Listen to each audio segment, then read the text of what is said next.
300ನೇ ಜಯಂತ್ಯೋತ್ಸವ ನಮ್ಮ ನಾಯಕರಾದಂಥ ಸಿದ್ದರಾಮಯ್ಯನವರು ಕನಕದಾಸರ 500ನೇ ಜಯಂತ್ಯೋತ್ಸವ ಅಂತ ಶುರು ಮಾಡಿ ಇವತ್ತು ಒಬ್ಬ ಮುಖ್ಯಮಂತ್ರಿಯಾಗಿ ಒಂದು ಅಧಿಕಾರ ವಹಿಸೋದಕ್ಕೆ ಸಮಾಜ ಬಂದು ನಿಂತು ಆ ಜಯಂತ್ಯೋತ್ಸವ ಕನಕ ಜಯಂತಿ ಅನ್ನೋದು ಸಣ್ಣ ಮಟ್ಟದಲ್ಲಿ ಆರಂಭ ಆಗಿದ್ದು ಇವತ್ತು ರಾಜ್ಯದಲ್ಲಿ ಆ ದಿವಸ ಒಂದು ಊರು ಒಂದು ಜಿಲ್ಲೆಯಲ್ಲಿ ಬಿಡ್ದಿರ ಆ ಕಾರ್ಯಕ್ರಮ ನಡೀತದೆ.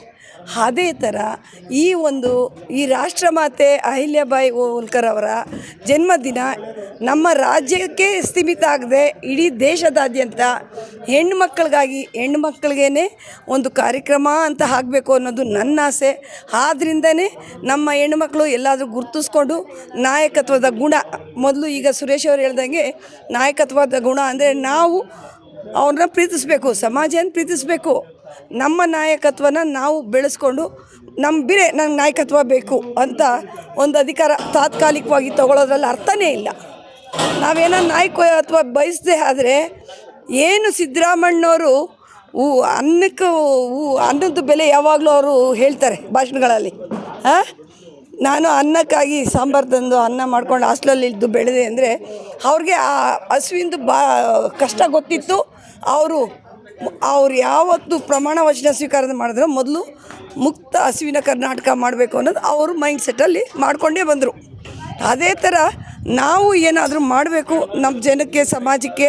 ನಾವು ನಮ್ಮ ಸಮಾಜದವ್ರನ್ನ ಇವತ್ತು ಏನು ಅಹಲ್ಯಾಬಾಯಿಯವರು ಆ ಕಾಲದಲ್ಲಿ ವಿದ್ಯೆ ಇಲ್ಲದಂಥ ಸಮಯ, ವಿದ್ಯಾವಂತರಾಗಬೇಕು ಅಂತ ಮೋಟಿವೇಟ್ ಮಾಡಿಕೊಂಡು ಆಕೆ ಒಂದು ಹೆಜ್ಜೆ ಮುಂದಿಟ್ಟರು. ಇನ್ನು ಮುಂದೊಂದು ದಿನಗಳಲ್ಲಿ ನಮ್ಮ ಸಮಾಜದ ಹೆಣ್ಮಕ್ಳು ಸಹ ಒಂದು ದೊಡ್ಡತನದಲ್ಲಿ ಗುರುತಿಸ್ಕೊಂಡು ಏನು ನಾವು ನಾಯಕತ್ವ ಅಂತ ಕೇಳ್ಕೊಂಡು ಬರೋದು ಬೇಡ, ಸಮಾಜನ ನಾವು ಮುನ್ನಡೆಗೆ ನಡೆಸೋವಂಥ ಒಂದು ನಾವು ಸಂಸ್ಕೃತಿನ ಬೆಳೆಸ್ಕೊಂಡು ಬಂದರೆ ಮಾತ್ರನೇ ನಾಯಕತ್ವ ಬೆಳೆಯುತ್ತಮ್ಮ. ಅದು ಬಿಟ್ಟು ಸುಮ್ಮನೆ ನಾಯಕತ್ವ ಕೊಡಿ ಅಂತ ಕೊಟ್ಬಿಟ್ರೆ ಅದಕ್ಕೆ ಅರ್ಥನೇ ಇರಲ್ಲ. ಆದ್ದರಿಂದ ಈ 300ನೇ ಜಯಂತ್ಯೋತ್ಸವದಲ್ಲಿ ಎಲ್ಲರಿಗೂ ನಾನು ಈ ಒಂದು ಸಂದೇಶನ ಕಳಿಸ್ತೀನಿ. ಒಂದು ಏನು ನಾಯಕತ್ವದ ಗುಣ, ಎರಡನೇದು ಅಹಲ್ಯಾಬಾಯಿ ಹೋಳ್ಕರ್ ರಾಷ್ಟ್ರೀಯ ಮಾತೆ ಆಗಿರೋದ್ರಿಂದ ಈ ದಿನವನ್ನು ಏನು ಕನಕ ಜಯಂತಿ, ಬಸವ ಜಯಂತಿ ಅಂತ ರಜಾ ಘೋಷಣೆ ಮಾಡ್ತೀರಾ, ಇದು ಮಹಿಳೆಯರ ಒಂದು ಗುರುತಿಸುವಂಥ ದಿನವಾಗಲಿ. ಅದಕ್ಕೆ ನಮ್ಮ ರಾಜ್ಯ ಮುಂಚೂಣಿಗೆ ಬಂದು ರಜಾ ಘೋಷಣೆ ಮಾಡಿ ಎಲ್ಲ ಕಡೆಯಲ್ಲೂ ಕಾರ್ಯಕ್ರಮಗಳನ್ನ ನಡೆಯೋದಕ್ಕೆ ಪ್ರೋತ್ಸಾಹಿಸಲಿ ಅಂತ ನಾನು ಮುಖ್ಯಮಂತ್ರಿಗಳಿಗೆ ಮನವಿ ಮಾಡ್ಕೋತೀನಿ.